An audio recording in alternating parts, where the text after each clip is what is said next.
the Zoom application. I'd like to make a few comments for the benefit of members and witnesses. Please wait until I recognize you by name before speaking. For those participating by video conference, click on the microphone icon to activate your mic, and please mute yourselves when you are not speaking. Interpretation for those on Zoom is at the bottom of your screen, and you have a choice of either floor, English, or French. For those in the room, you can use the earpiece and select the desired channel. A reminder that all comments should be addressed through the chair.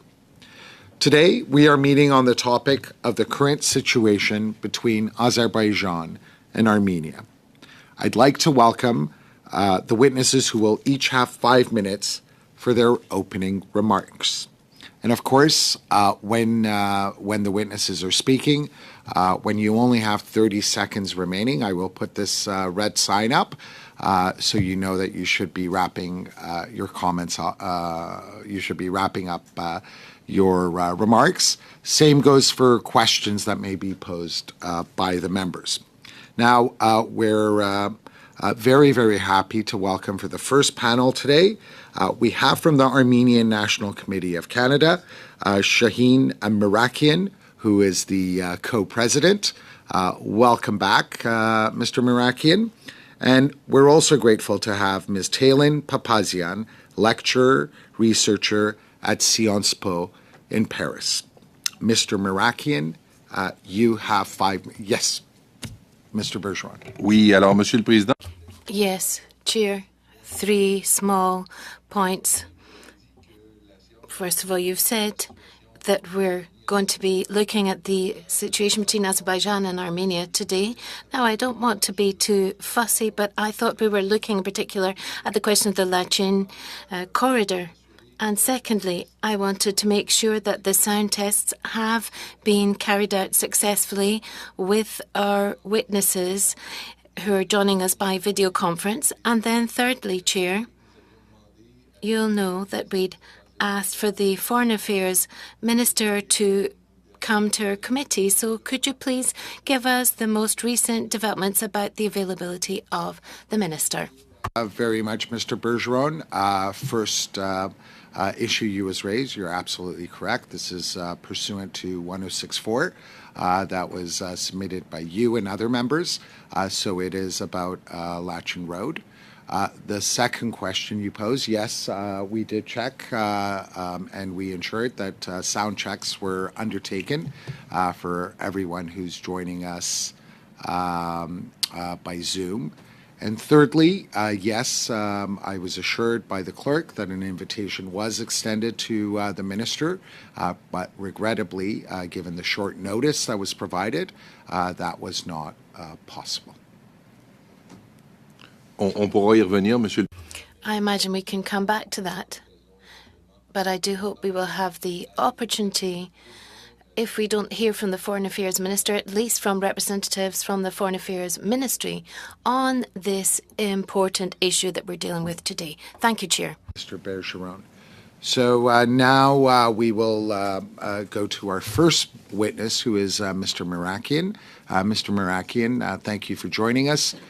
You have 5 minutes. Thank you, Mr. Chair, and members of the committee, for inviting the Armenian National Committee of Canada to provide evidence to you today. My name is Shaheen Mirakian, and I am the co-president of the Armenian National Committee of Canada. I apologize for not being able to join you in person today. Today's meeting is to study the present situation of the blockade of the Lachin corridor. The sound is not apt for interpretation. Pardon me. Is it better now? Has it improved? Est-ce que c'est mieux maintenant? Oui.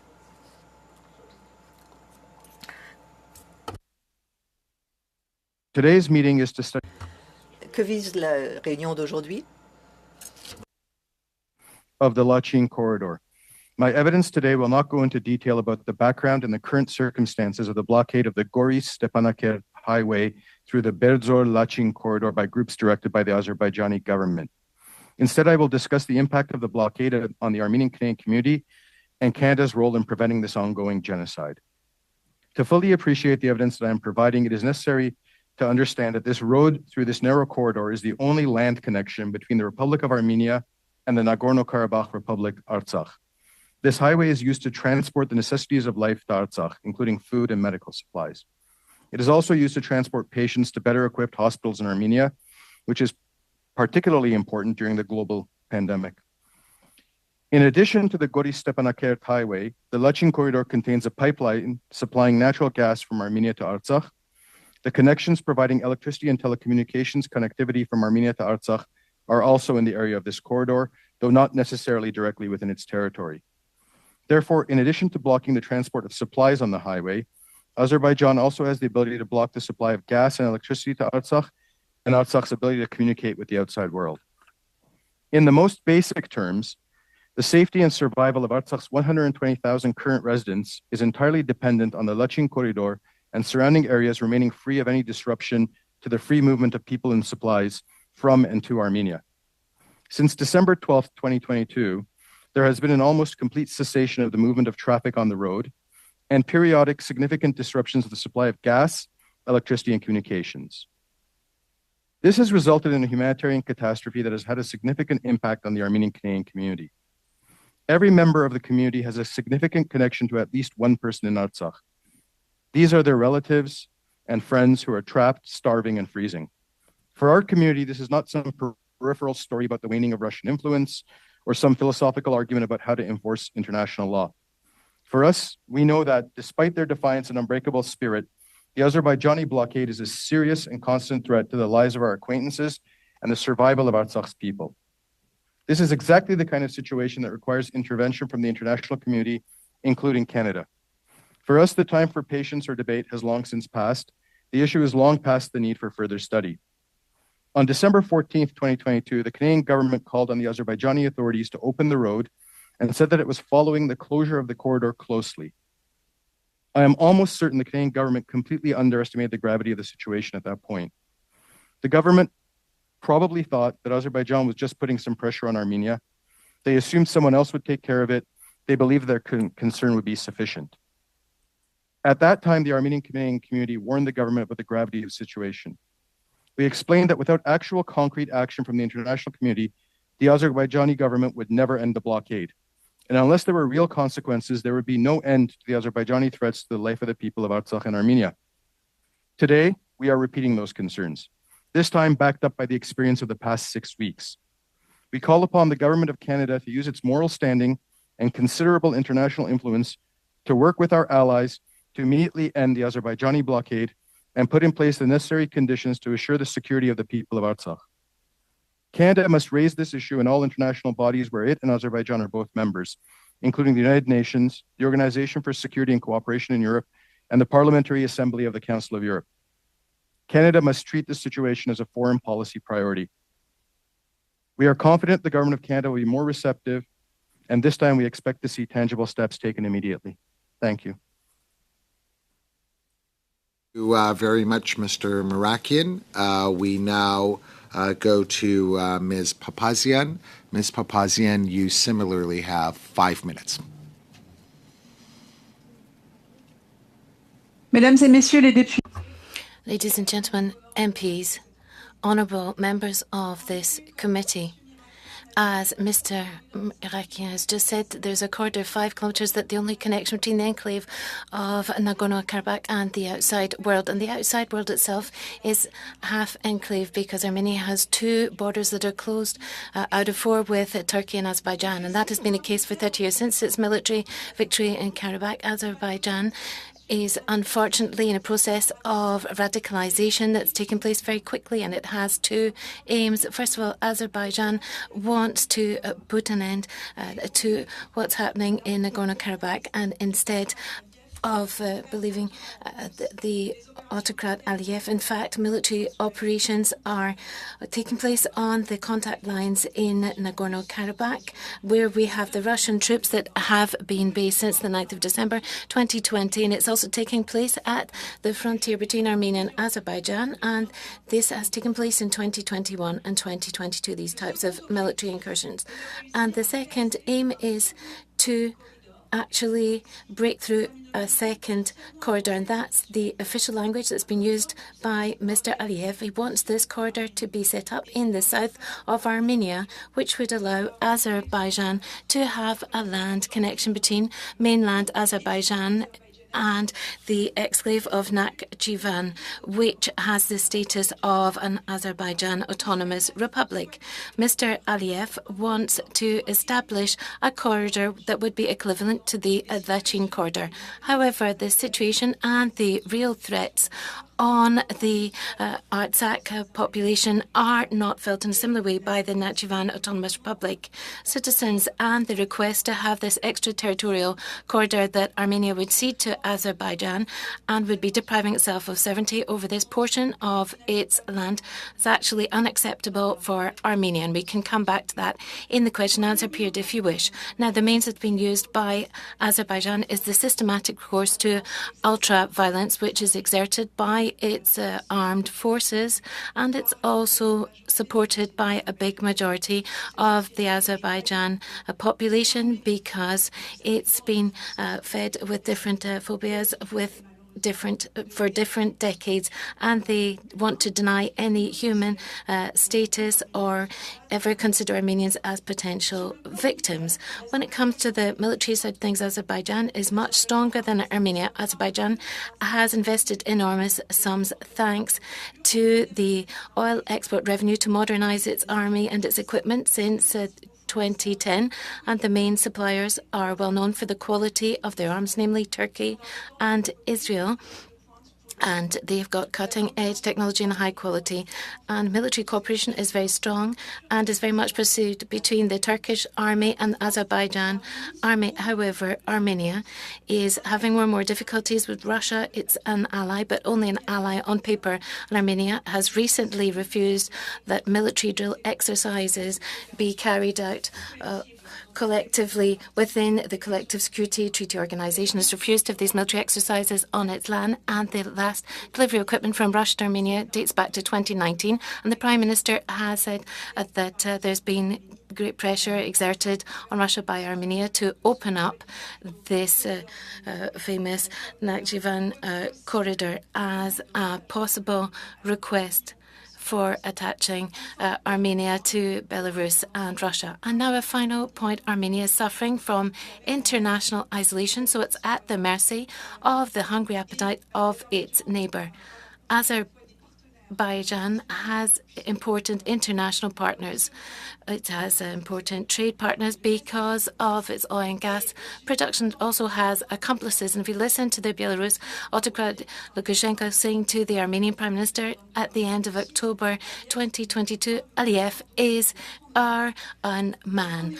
And so 2 days before the Russian invasion of Ukraine, Azerbaijan and Russia had signed a strategic agreement on the 22nd of February 2022 to beef up diplomatic and military cooperation between these two countries. And for Azerbaijan, from President Aliyev, that meant that Russia is now considered to be in an alliance with Azerbaijan. And since the Russia-Ukrainian war, Azerbaijan has been important in order to get round sanctions. For example, with what's been happening with Gazprom, it's been very explicit because there's a new contract that's being concluded with SOCAR, which means that Russian exports can go through Azerbaijan, and that took place, or is going to take place, between November and March. So with the weakening of Russia in Ukraine, the destabilization of the South Caucasus region is very much underway. So you've got the most volatile ceasefire from the ex-Soviet Republic, because this ceasefire until very recently has really not been on the international radar, nor has been covered by any monitoring system. But it would seem in the last few weeks there has been some awareness raising, and people are becoming aware of the seriousness of this 44-day blockade in Nagorno-Karabakh. The UN Security Council made an attempt to actually get a statement accepted, and it was supported by 11 out of 15. Conclude your opening remarks in the next 30 seconds, please. Thank you. Oui, absolument.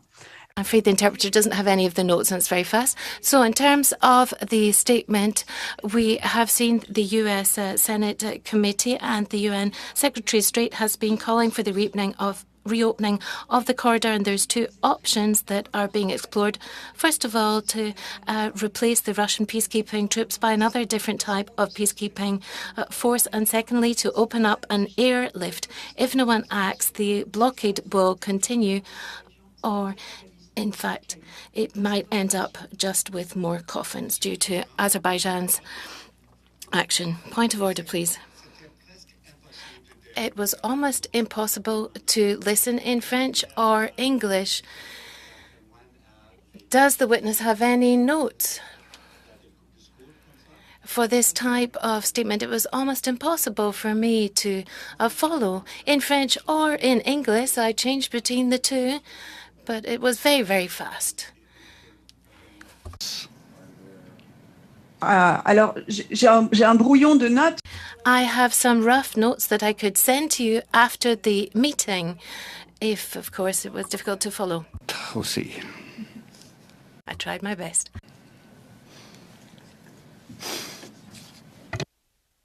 And I've just been advised by the clerk that they will be raising the sound, so maybe that will assist. No? Okay. La vitesse. It was the speed rather than the sound in French and English. Yeah, no, that's what Mr. Oliphant was saying as well. It's always the case for us. You can ask. What's that? You can ask the witness to slow down. Yeah, absolutely. You have problems with translation also, but it's... Yes, We're even more faced with that situation than you are. So if I could just ask the witnesses to actually slow down a bit, so not only can the interpreters follow, but the members can also benefit from your remarks. So now we will follow with questions by the members. For the first round, each member has 6 minutes. And again, for the benefit of the witnesses, just so they know that they should be wrapping up their responses, once there's only 30 seconds remaining in the member's question and answer, I will put up this red sign. So for the first member, we go to Mr. Chong. You have 6 minutes, sir. Thank you, Mr. Chair. Protesters characterized as environmental activists have been reportedly blocking the Lachin corridor since the 12th of December 2022. And so my first question for our witnesses is, what exactly is the nature of the physical blockade? How many protesters are we talking about here? Are we talking about trucks that are being used, transport trucks being used to blockade the corridor? Is it a barricade that's been erected? What exactly is the nature of the physical blockade of the Lachin corridor?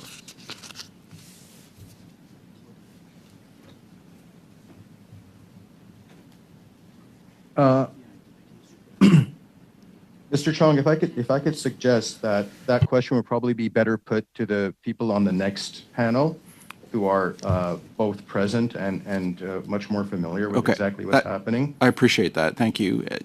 Perhaps does Madame Papazian know the answer to that question?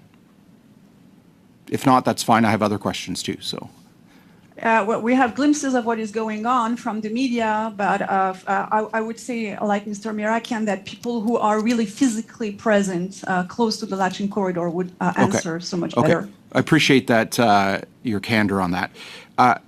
What do we know about these protesters that are blockading this road, this corridor? What are they singular in their demands, or are there different groups involved with different demands? That's another question I have. Again, Mr. Chong, I would recommend that possibly the next panel would provide a more specific answer to that. Sure. What I can say is that the demands have been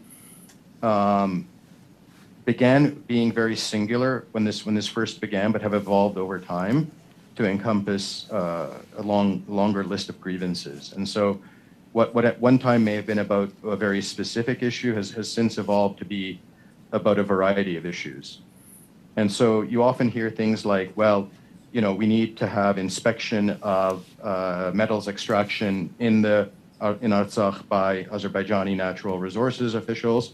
Moving on to, we need to have customs checkpoints in order to prevent weapons from making it into Artsakh. In order further on that that there's been foreigners visit Artsakh without obtaining Azerbaijani visas, and so they have to obtain those visas. Into there have been people from Iran who are fomenting dissent and so forth, who are coming into Artsakh Republic, and then finally it has been that there's been Russian influence, and that there's been all sorts of provocateurs, and so the list of grievances gets longer by the day. So Okay. I'm not sure there's necessarily a singular aim at this point. Well, thank you. I appreciate that. What explains the timing of the blockade that began on December 12th? Why did it start at that point? What's your view? What's your opinion as to why the blockade was erected at that time?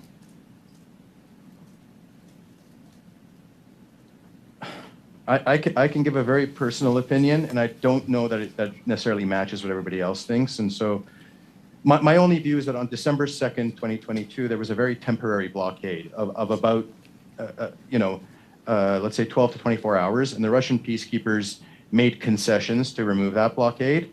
And at that point, I think there was some feeling within, people that the Russian peacekeepers were no longer in a position to really actually keep this road open through any means, whether stick or carrot.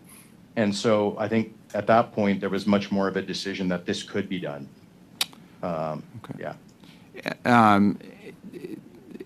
Do we know how many Russian soldiers are present at that blockade, if any?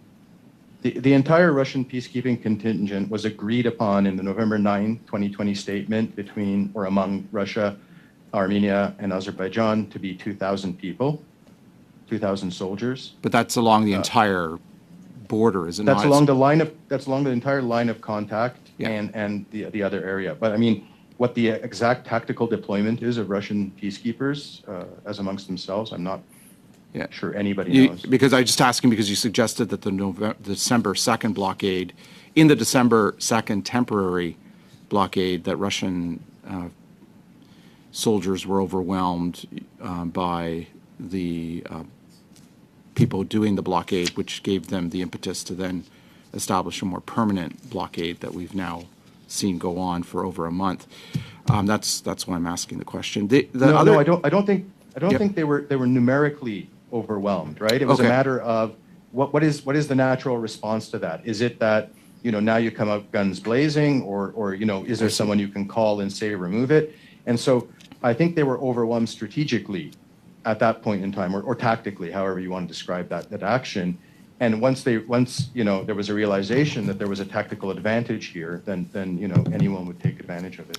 And final quick question: what evidence do we have linking these protesters doing the blockade to the government of Azerbaijan?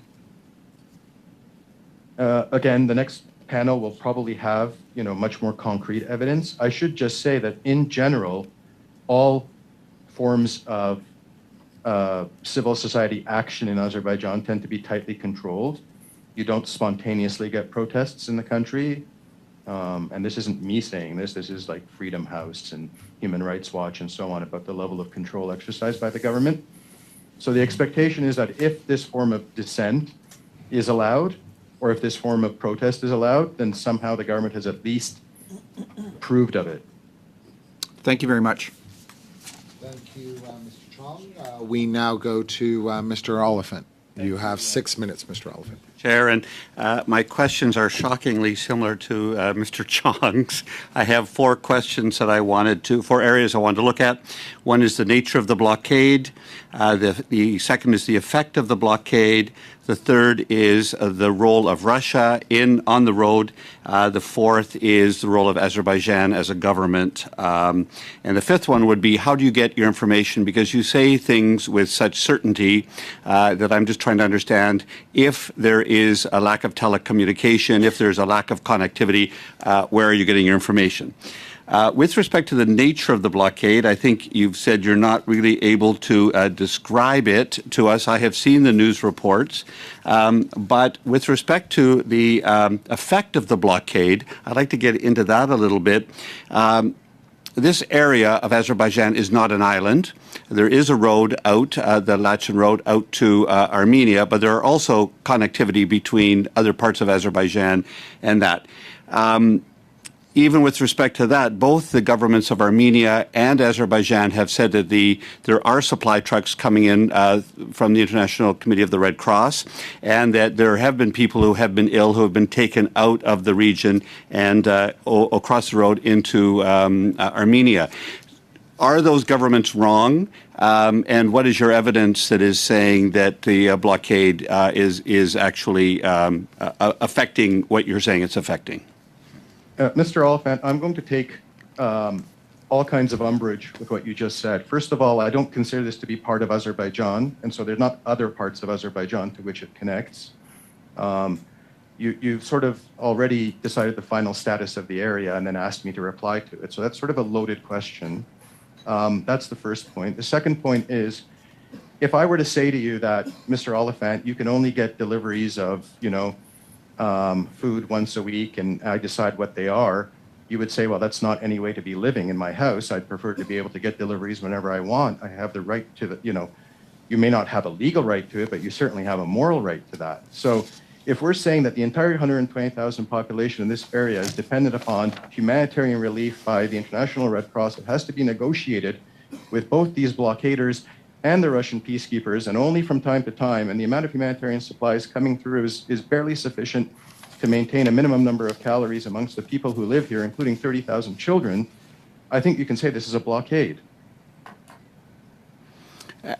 Is it true, as the Armenian and Azerbaijani government said, that the International Red Cross is able to get shipments through, or is it just a minimum level? What is the nature of the effect of the blockade? In general, those shipments that we talk about are the International Red Cross is bringing in humanitarian supplies mostly in the way of medicine, as far as I understand, or medical supplies, which are necessary, and then transporting patients out to Armenia proper who need medical care.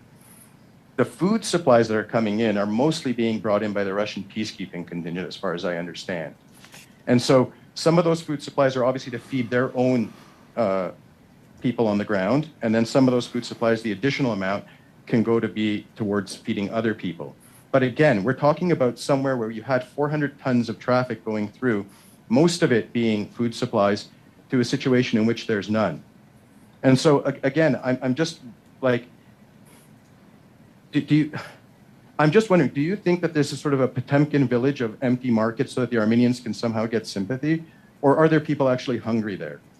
Because I think as far as everyone is concerned, and the Red Cross is saying, there are hungry people here. There are literally people who are not getting enough food here. And the reason that patients are being transported out by the Red Cross and not by regular ambulance when they're supposed to be, but only on a schedule decided by somebody else, is because there is no other way to get them out. And so I don't think that this is some sort of play acting for sympathy by the Armenian population of Nagorno-Karabakh.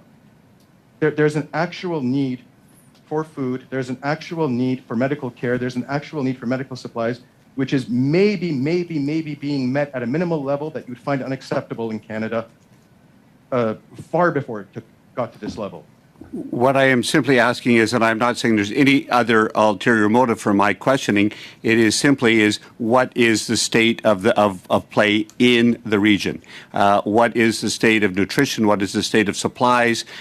We do have information that food, medicine, and other essential goods are getting in. If it's not enough, we need to know that. It's not enough. Okay. But we also need to know what the source of that information is, if who is on the ground, who is reporting, and how are they reporting? You will be speaking in the next panel to somebody who's literally in the Republic of Nagorno-Karabakh right now. He will tell you exactly how much food his children are getting. Okay, we will ask them then. I don't know how much more information you would need. I think we need a lot of information, actually, because we're trying to understand the nature of the humanitarian situation. That is exactly what we're trying to do, is to understand it. So we will ask that. There was a diplomat from Canada in Armenia last Wednesday, a week ago yesterday. a week ago today.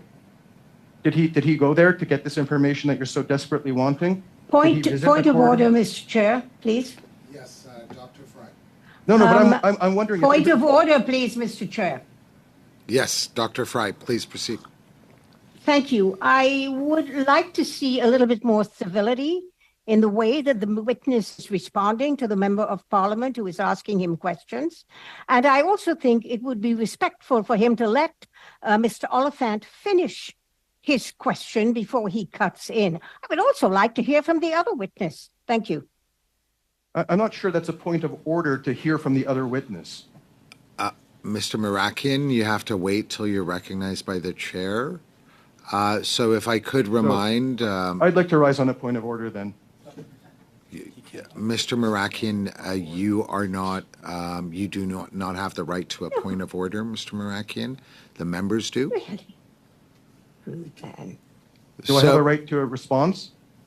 No, you do not. I'd like to ask the clerk if I have the right to a response. Mr. To a point of order. Mirakian, you do not have the right to a response, but you do have essentially 15 seconds remaining. But I would ask all the witnesses and the members as well to make sure that we are approaching today with the utmost decorum because we are all here to learn about the situation and would be grateful if everyone did cooperate. Mr. Mirakian, you have 15 seconds remaining. I think that, again... no, Mr. Dr. Mirakian was speaking and then there was the point of order. Yes, Mr. Mirakian, apologies. Please proceed. I will just say that I think Dr. Fry has misrepresented my advocacy for a lack of decorum. And I think I've been nothing but polite. I don't think I've used any unparliamentary language. I don't think I've spoken out of turn. I don't think I've interrupted. I've waited for Mr. Oliphant to finish and then I responded. And so I think there's a difference between vigorous advocacy and a lack of civility and being unparliamentary. And yes, I mean, we are here to present our position forcefully and with advocacy. I will apologize if it's been taken incorrectly, but I don't believe I've crossed that line. Thank you, Mr. Mirakian. We now go to Mr. Bergeron. Mr. Bergeron, you have 6 minutes, sir. Merci. Thank you very much, Chair. I'd like to thank our witnesses today for being with us and also for their testimony. I'd like to come back to what Mr. Oliphant said. I believe that all the colleagues here wish to better understand what's happening on the ground. And you are here to shed light on what's happening on the ground as far as you know, on the basis of the information that you've received. So thank you very much for that. Now, Mr. Mirakian, I'd like to kick off with you on a question that was put to you by Mr. Chong. Could you please explain why you're affirming on the website of your organization and in your opening remarks that the protesters that are blocking the Lachin corridor are basically being remotely guided by the Baku government? You said a few moments ago that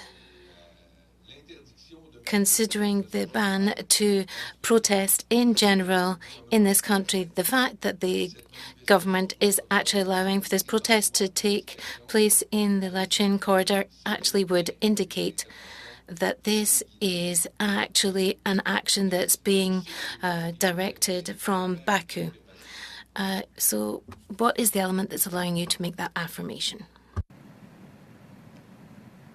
Because I have it on reliable sources, which I trust, from people on the ground and people who have studied the issue more closely than I have, that this is the case.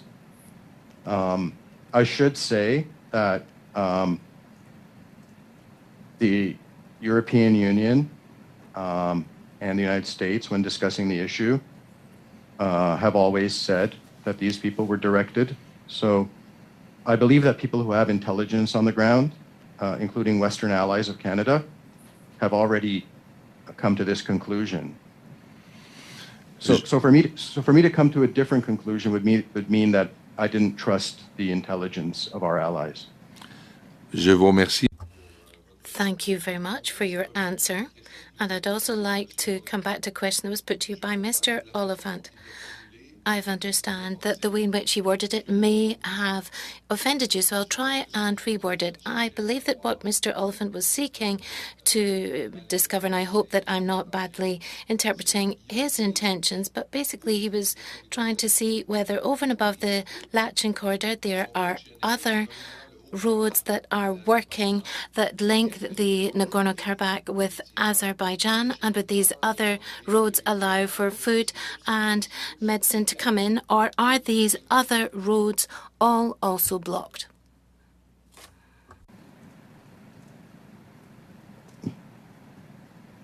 As far as I am aware, there was a second road constructed between Armenia and the Nagorno-Karabakh Republic. That road now is within the territory of Azerbaijan, and nothing travels along it. The November 9th, 2020 statement among Russia, Armenia, and Azerbaijan assumed that the connection between Armenia proper and Nagorno-Karabakh Republic would be along this road. So this was the route that was decided by the three parties to that announcement, that this would be the connection that was to be used.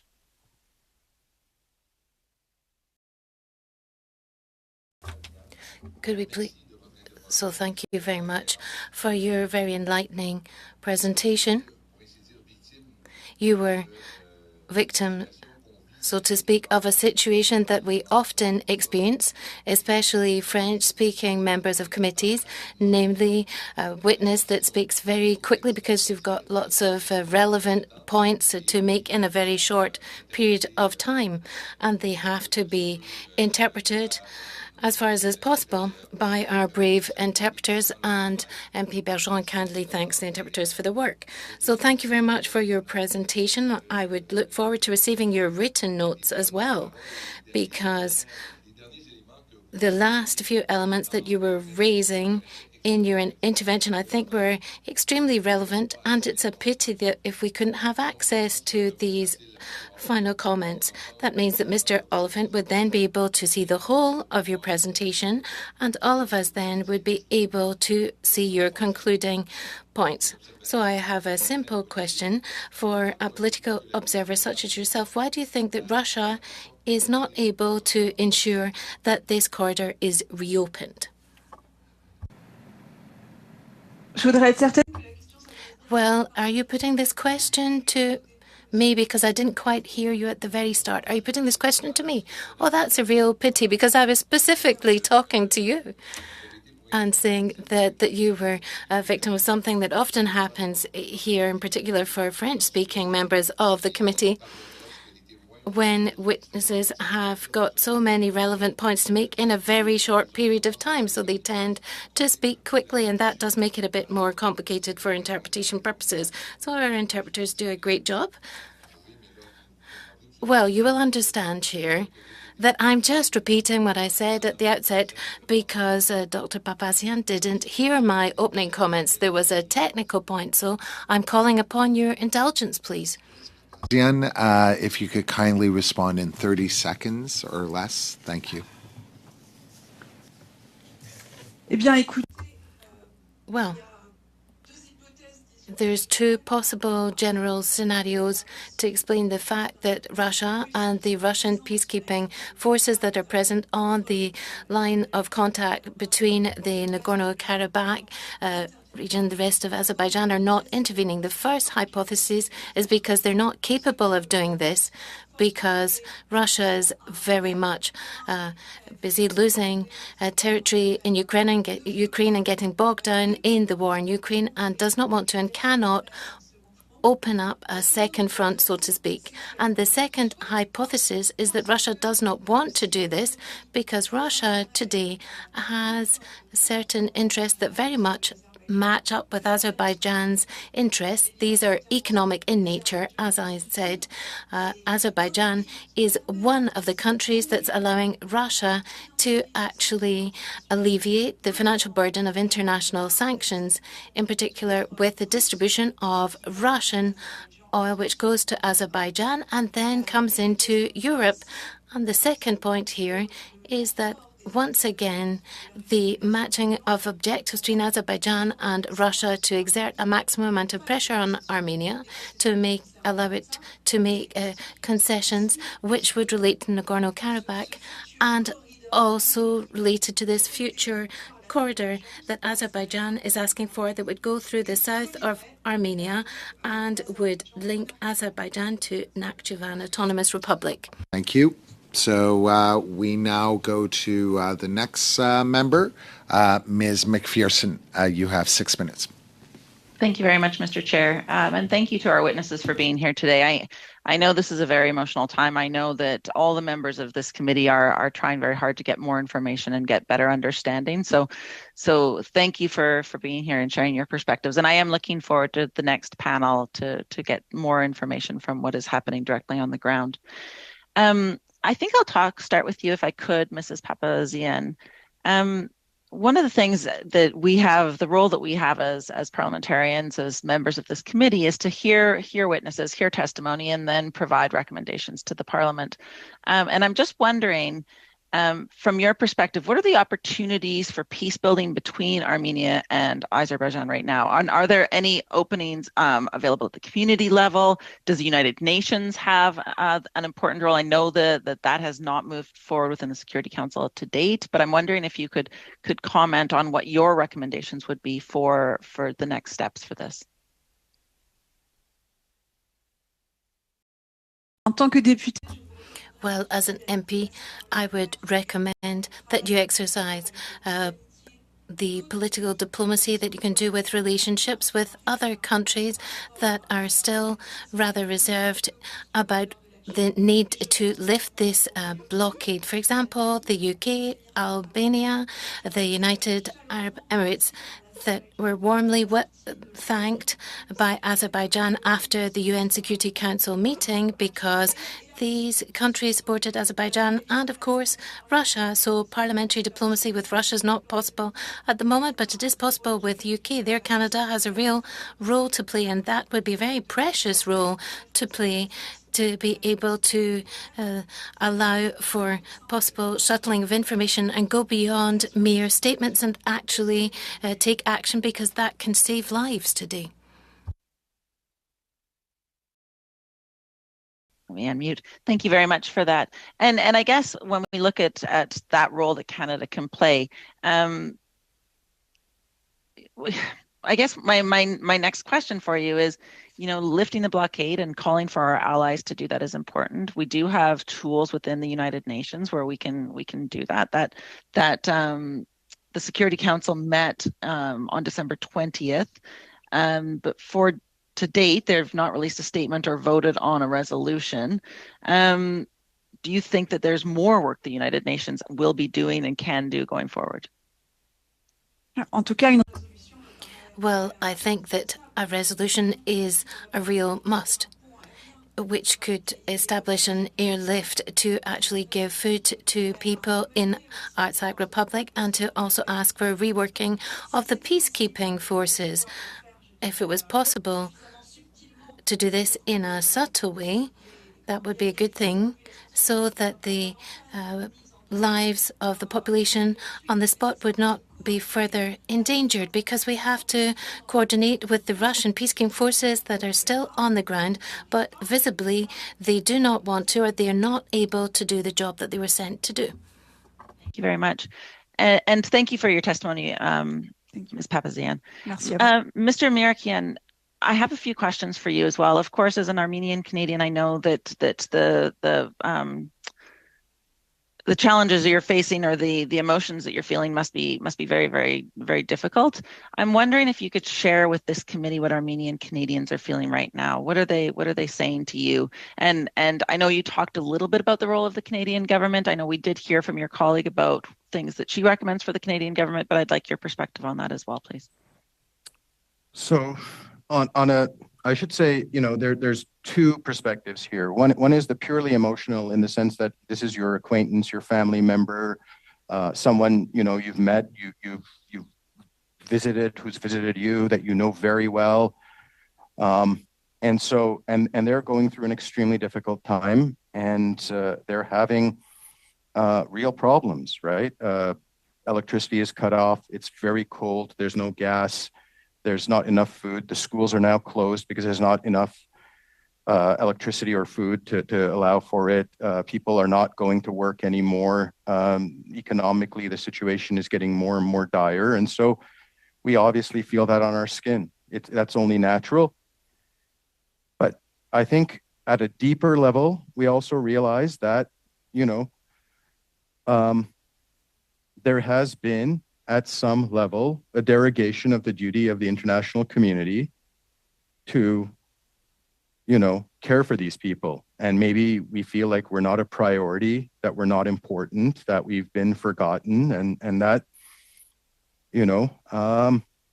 somehow these people are going to have to die, and to prove a point that the world can't look away. And I think that's very sad for people. We're a people that's used to being ignored and forgotten and so on. The Armenian genocide and the previous massacres, there was a lot of people who looked away, who didn't care about what happened to the Armenian people until it was too late. And then people were scrambling to feed the refugees, as if they couldn't remember why there were refugees. And I think when you feel that feeling again, and the same helplessness, it's very difficult. And that's more than just the feeling of seeing somebody in trouble. It's a feeling that your entire people doesn't matter on this planet, that you're not really part of the diversity. And I think the difference is that people should care. Canada should care. Canada has a role to play. Canada is a country that has a very strong moral compass, that believes in a rules-based international order, that believes in doing the right thing, and that cares. And Canada should care. If you make this a priority, it makes a difference. I don't believe that the influence of Canada somehow ends at the borders of Azerbaijan. So, if we can collectively as a people come together and as a government and work on this, we will solve it. Canada is a powerful nation, and we have a real moral standing. So we have a role to play. And, that's it. Thank you very much. Madam McPherson. We now go to the second round. For the second round, we will have 4 minutes for the first member, and we now go to Mr. Hoback. 4 minutes, sir. Unmute myself here. Thank you, Chair. I guess Mr. Marakian well said. There's something Canada can be doing. There's always a role that we have to play internationally when we're respected internationally. Pragmatically, though, what is the things that we should be doing at this point in time that would actually make a difference? I think if Canada works with its allies, and if it makes statements and makes this a priority, and lets, the people who are best placed to make some of these changes happen. So the European Union is has probably the most moral suasion and ability, seeing as it has relations with Azerbaijan that are important to Azerbaijan. If Canada were to put, and say, look, this is a priority for Canada. We care about this. You should care about it too. And we're going to do everything we can to make you care about this. Okay. I think it would make a difference. Okay. Ms. Papizan, I'm sorry if I mispronounced your name. I do apologize. How do you see what he's just said about Canada influencing the EU? How much influence does the EU need? How much influence does France need to take a more active role in this situation? It's a very good question, actually, Mr. Hoback. So France has been quite vocal within the European Union, but as you know, the European Union is not a coherent, a one unit when it comes to foreign policy. However, we have seen more and more engagement from the European Union level, and there has been, for example, a civilian mission that has been sent to monitor the ceasefire. Well, that's between Armenia and Azerbaijan. That's not in Artsakh, but maybe it is a first step towards, bringing bringing the volatility of the ceasefire in the region more on the radars of the international community, because all your remarks prove how much information lack to the outside world to understand what is going on in Artsakh, but even on the border between Armenia and Azerbaijan. So that's really a crucial point. The second point, very quickly, is that Armenia is a member of the Francophone countries. So that's also a place where maybe Canada and Armenia and France, can meet, discuss, and do things in common. And that might be another platform. Okay. And then how do you see the trust on the Russian peacekeepers? Are they trusted by both sides? Are they trusted by the European Union? Is it actually a barrier for seeing more response out of Europe because it is Russian peacekeepers on the ground? Okay, well, Russian peacekeepers for people on the ground are like the only remaining shield between them and physical extinction. So even if they're not trusted, they are the only guarantee, minimal guarantee. While the European Union, no, the European Union doesn't trust the Russian peacekeepers. The parliament has been very clear in its resolution yesterday. They have even called for a replacement of Russian peacekeepers by OSCE peacekeepers. So those are quite distinct sensibilities to the issue, okay? Because obviously the impact on your immediate physical existence is not the same when you talk from one perspective or the other. And how would the Armenians view that resolution? Would they view that positively? I won't ask you to speak on the Azerbaijanis. I'm sure they'd have their opinions on it. But as far as an Armenian perspective, how do you see that they would view that? Armenians in Armenia positively. Armenians in Artsakh, maybe we should ask the witnesses of the second panel. Yeah, okay. That's fair. Thank you. Okay, and then in regards to paths forward again, where do you see France and Europe taking this to the next level? What type of encouragement do they need? If we're there to motivate, for lack of a better word, what needs to be said? Motivate, you said, for what? For a task force? Yeah, or for the European to actually take more action, for France to take more action, people that have more influence in the area that are closer to the area. What does Canada need to do to prod that along or move that along? Again, the first thing I would do would really to work within the parliaments of the different countries together in order to make that possible, in order to have a foot on the ground and to know what is going on firsthand, because here we're not only in a war, because blockade is an act of war, right? But we're in a war of information, and Armenians have been losing that war of information for so long. But part of the reason why is because the lack of information is critical, and international organizations, except for the Red Cross, nobody is there. Nobody is seeing what is going on in Artsakh, okay? And even Armenia, Azerbaijan, as I said, the ceasefire that had been in place since 1994 was never monitored. So there was never, a consistent, periodic information regularly on who is disrupting the ceasefire and sanctions for doing that. And that will be that would be a big plus. Okay, Clerk, Chair, just before I give up the last of my time. Over time, Mr. Hobak, you're over a minute. Mr. Hobak, you're considerably over time. Chair, I'm just addressing you. I'm asking that Mr. Marakian had made a point that there's a diplomat on the ground last week. Could the subcommittee explore that and see if that's a possibility to have either his report or him come before the committee? Again, I'll leave that with you and the subcommittee to look at. Thank you. Good point, Mr. Hobak. So we now go to Mr. Sarai. Mr. Sarai, you have 4 minutes. Thank you, Chair. My question will go to Dr. Papazian. If you can elaborate on what the European Union actually ruled on, or what they came out with there in their findings and recommendations to resolve the conflict, that would be helpful in a brief way, what you think is positive in that and what needs more work.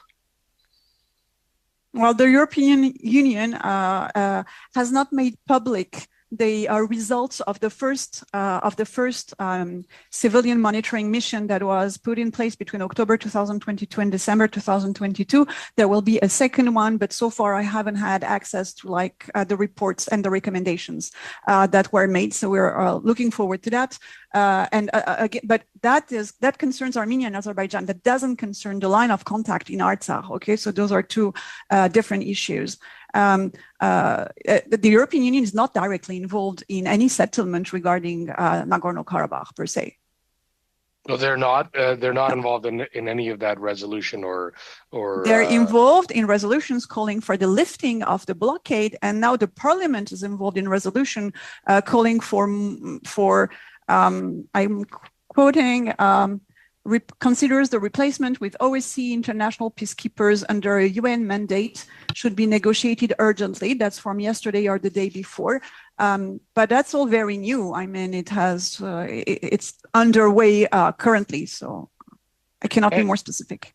And do you see Russia's role diminishing in the region, especially in the line of the Lachin corridor, or do you see it staying as status quo? And what's your views on that? Well, so much depends on how quickly Russia weakens, and Russia is weakening very quickly. And the other factor that is very important is for Azerbaijan, the sooner the Russian peacekeepers get out of the way, the better. According to the tripartite statement of November 2020, the Russian peacekeepers are there until 2025, at which point either party can ask for their removal, not both parties, either party. And Azerbaijan has always made clear that it wishes for the Russian peacekeepers to go. So 25 will be the maximum. Given the pace of Russia's weakening, it might probably be sooner than that. And how has the humanitarian assessments been in that corridor? Have goods been moving back and forth in respects to humanitarian needs, particularly in terms of food and shelter requirements, or they've been disruptive as well? On this question, Mr. Sarai, I think my colleagues from Artsakh would be so much better placed than I am. Mr. Marakin? No. She meant the people on the next panel. On the next panel, sure. Fair enough. My next... if the November 2020 ceasefire agreement or the trilateral agreement, it stipulated the Lachin corridor remains the control of peacekeeping contingent of the Russian Federation and Azerbaijan, guaranteeing the security of the movement of citizens, vehicles, and goods in both directions. Do you think Russia has been upholding that responsibility, or because of their own? I know Ms. Papazan has said that, but Mr. Marakin, do you think they've been holding that agreement, or do you think they're also lacking, as Ms. Papazan had said? My personal view is that there was a period where movement was relatively unimpeded. There were still problems. There were still periods during which gas and electricity had been cut off in the past. There were still temporary blockades from time to time. People were subject to, searches by Azerbaijani government officials who were on the road, who weren't supposed to be doing that, but that was still happening. However, for the most part, we can say that, this is a place where traffic had always moved kind of poorly because of geopolitical considerations for a long period of time. And so it wasn't particularly that bad. And then obviously come December 12th, 2022, we have a complete cessation of movement along the road. So thank you. I mean, good and then bad. Thank you, Chair. I think that's all. I think I'm above time. Much, Mr. Sarai. We next go to Mr. Bergeron. Mr. Bergeron, you have 2 minutes. If I could ask that you remain within the 2-minute limit, because last question you were considerably over. Thank you. Over to you, Mr. Bergeron. Merci, Monsieur. Thank you, Mr. Chair. As of the first few days of the blockade, the Canadian government reacted quickly and said that it wanted to closely monitor the situation and asked the Azerbaijani authorities to open up the corridor and ensure freedom of movement. In the first few days, the U.S. government did the same thing, as did the EU and France. Do you have the impression that they did this because it was the right thing to do, and now they've checked the box and they've gone on to the next thing? And what explains the silence since then?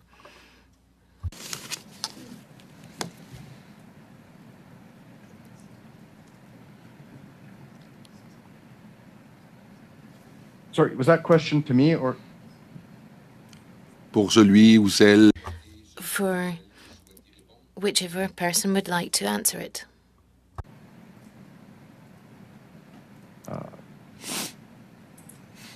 Je peux répondre? I can answer. Yes, please go ahead. Thank you.